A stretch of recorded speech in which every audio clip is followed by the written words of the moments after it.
Alors bonjour à tous et bienvenue dans cette nouvelle vidéo. Donc aujourd'hui nous allons parler des intentions négatives que projettent les autres sur nous. Donc attention à ces personnes qui ont vraiment envie toujours de voir le négatif chez l'autre. Ce sont des personnes qui vont juger beaucoup les autres. Ça peut être plusieurs profils différents et effectivement quand on fait ça tout le temps, c'est généralement qu'on a un petit problème chez soi, soit une difficulté à créer du lien, donc on va se persuader qu'en fait le lien n'en vaut pas la peine, que l'autre n'en vaut pas la peine, et donc c'est une des raisons pour lesquelles on pourrait dire à l'autre ok, tu n'es pas suffisant, tu n'es pas assez ci, assez cela. Alors bien sûr que nous avons tous parfois trouvé que certaines personnes ne nous convenaient pas, donc quelque part c'est une forme de jugement on pourrait dire, mais c'est pas vraiment la même chose. Quand on essaye de trouver des personnes qui vraiment pourraient nous correspondre, eh bien oui, on va peser le pour et le contre, mais on va pas forcément le dire à la personne, et en plus aussi on sait que l'objectif c'est de trouver justement des personnes avec qui on s'accorde. Le but n'est pas de juger, le but c'est vraiment d'aller construire quelque chose de positif. Et généralement quand on veut construire des relations positives, on n'a pas tendance tellement à critiquer l'autre, à le juger, etc. En tout cas, pas à répétition. Ça peut arriver effectivement à certains moments, sous le coup de la colère, qu'on dise certaines choses ou qu'on pointe chez l'autre justement certaines caractéristiques, mais généralement c'est pas tellement de l'ordre du jugement, en tout cas c'est pas redondant. Donc les personnes qui jugent continuellement les autres, généralement, projettent aussi leurs propres défauts. Généralement, ils vont reprocher aux autres qu'ils sont eux-mêmes. Comme ça les dérange chez eux, qu'ils sont pas à l'aise avec cette caractéristique-là, c'est assez logique qu'au fond, ça les dérange chez l'autre. Et c'est pour ça qu'on est parfois étonné qu'une personne nous reproche principalement quelque chose que l'autre est. Donc quelqu'un qui est très arrogant, qui a un problème narcissique, donc qui va se valoriser beaucoup, va dire à l'autre « Ah mais tu n'es pas assez, regarde là t'es pas compétent, etc. » Pourquoi ça? D'une part, pour avoir l'impression de se grandir, et du coup de se positionner au niveau narcissique comme quelqu'un qui va se combler, se réparer. Mais en réalité, en faisant ça, bien sûr que l'autre ne va pas être ok et peut lui aussi réagir de façon beaucoup plus narcissique. Maintenant, il y a des personnes qui sont plus narcissiques que d'autres et qui ne vont pas avoir exactement le même comportement par rapport à leur image. Donc c'est important de rappeler qu'une personne qui juge continuellement tout le monde, bah forcément que c'est pas chez tout le monde qu'il y a un problème, mais plutôt dans les yeux de la personne qui regarde. C'est le regard qui doit être changé, même pas forcément la personne, mais la façon de regarder les choses parle assez bien de nous finalement. Quand vous êtes quelqu'un d'assez optimiste, que vous cherchez quelque chose de positif dans ce monde, dans vos relations, etc., vous avez plus de chances de trouver des choses positives puisque vous les cherchez. Vous allez axer votre regard sur ce qui vous fait plaisir, sur l'échange possible, sur les qualités de l'autre. Donc forcément que vous allez avoir de meilleures relations. Pourquoi ça? Parce que se centrer sur les qualités des autres, c'est aussi leur donner l'occasion de mobiliser ces caractéristiques-là. C'est justement ça qui va permettre à l'autre de se sentir grandi. Donc l'autre ne va pas trop réagir par égocentrisme, parce que justement cette personne se sent déjà respectée. C'est généralement quand on se sent moins respecté, quand l'autre justement nous dévalorise, qu'on a besoin de grandir et qu'on va plutôt dans l'affrontement plutôt que dans l'accueil. Donc en réalité notre regard sur le monde va faire que on va obtenir quelque chose de plus positif quand on le regarde de façon positive. Si je me dis mon avenir va être génial, je vais passer un bon moment là en telle compagnie, eh bien j'aurai plus de chances de passer un bon moment parce que justement mon esprit va se focaliser sur ce qui est chouette dans ce moment-là. Donc je vais plus facilement en profiter. Donc c'est une question de comment est mon regard, quel est mon état d'esprit. Les personnes qui sont généralement plus optimistes, positives, etc., généralement ont tendance à vous dire « Ah, j'ai rencontré des chouettes personnes, j'ai vécu une chouette expérience », à être beaucoup plus heureux. Donc les personnes qui par contre s'attendent à du négatif, généralement, malheureusement, trouvent aussi du négatif.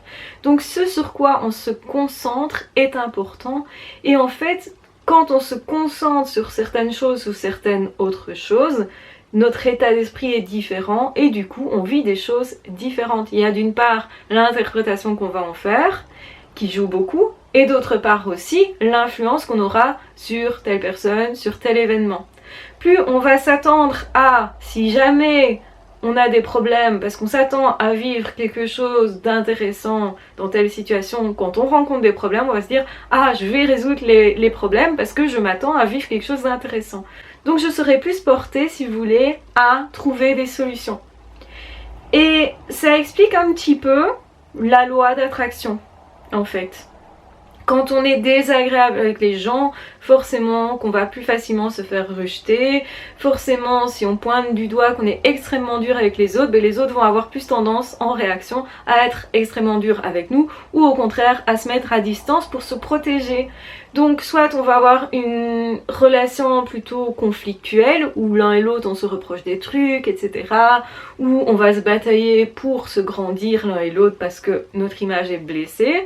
Ou au contraire, quand on se met à distance, bah simplement la relation elle est coupée. Donc plus on va juger les autres, et quand je dis juger, c'est vraiment frontalement, donc finalement leur dire ce qu'on pense, ou en tout cas de façon à ce que ça transparaisse. Ça peut transparaître par une attitude aussi. Donc plus notre regard est négatif sur ce qu'on va vivre, sur les événements, sur les gens, etc. et plus généralement on va avoir comme impact à ça des relations pas très chouettes, conflictuelles, des situations plutôt compliquées à résoudre, où on n'est pas centré sur les solutions mais sur les problèmes. Donc la façon dont vous regardez les choses est primordiale pour être heureux ou pas. Donc déjà, vous allez le vivre bien différemment en fonction de ce que vous regardez, mais aussi les conséquences de ça sont importantes. Plus vous vous attendez à ce que dans la vie, vous ayez des chouettes choses qui vous arrivent, et plus vous allez les trouver, et plus vous allez aller vers cette chose-là, et plus vous allez du coup nourrir aussi cette relation-là de façon satisfaisante. Vous allez développer quelque chose et en fait vous allez le construire. Et ça montre bien que finalement la loi d'attraction d'une certaine façon elle fonctionne. Plus en fait on souhaite obtenir du positif et plus on agit aussi, parce que c'est important d'agir. Si on ne fait rien, même si vous rêvez et que vous êtes positif, vous n'aurez rien derrière. Ça va rester en stand-by parce que vous n'agissez pas. Hein. Mais quelque part, c'est intéressant de constater que beaucoup de personnes vont dire la loi d'attraction fonctionne parce qu'en fait, vous êtes en train, avec votre état d'esprit, de créer des possibilités et de vouloir justement, je vais dire, attraper ces possibilités-là, les ajouter à votre vie, etc. Parce que vous avez cette vigilance, vous cherchez à ajouter des chouettes choses dans votre vie, vous cherchez à agir aussi pour améliorer votre vie. Plus vous êtes dans cet état d'esprit-là, et plus forcément, et c'est statistique simplement, et ça se comprend par votre état d'esprit, plus vous aurez possibilité d'augmenter vos expériences positives. Et donc aussi d'aller dans des zones que vous ne connaissiez pas, de vous ouvrir des chemins, des horizons, des possibilités que vous pensiez peut-être impossibles. Mais plus vous allez vivre de choses positives, plus ça va vous sécuriser, plus vous aurez envie de découvrir le monde, les autres, etc. Plus ça va vous faire de nouvelles expériences, plus vous aurez géré d'ailleurs de problèmes, de difficultés et trouvé des solutions, plus vous aurez confiance en vous et plus en fait vous allez rechercher encore du nouveau, encore plus de vie, de bonheur, de joie, de partage, etc. Et donc c'est vraiment un mécanisme d'état d'esprit. Quelles lunettes mettez-vous? C'est peut-être la question principale de cette vidéo, tout simplement. Donc quand vous cherchez le positif, il y en a toujours. Même quand les choses vous semblent sombres et difficiles, si vous avez cet état d'esprit de chercher du positif, vous aurez plus facilement des possibilités pour sortir des situations difficiles pour vous.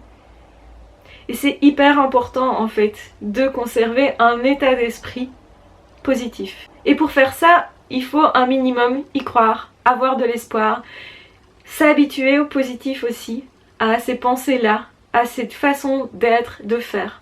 Parce que ce qui est important, c'est qui l'on est et qui l'on décide d'être. Parce que c'est ça qui fait qu'on prend telle ou telle lunette. Et on a tous un jour ou l'autre pris des lunettes de négativité et constaté combien les choses s'alourdissent quand effectivement vous ne regardez pas le positif, mais quand justement vous êtes concentré sur quelque chose qui en fait vous énerve, vous rend triste ou justement vous désespère. Donc attention à tout ça.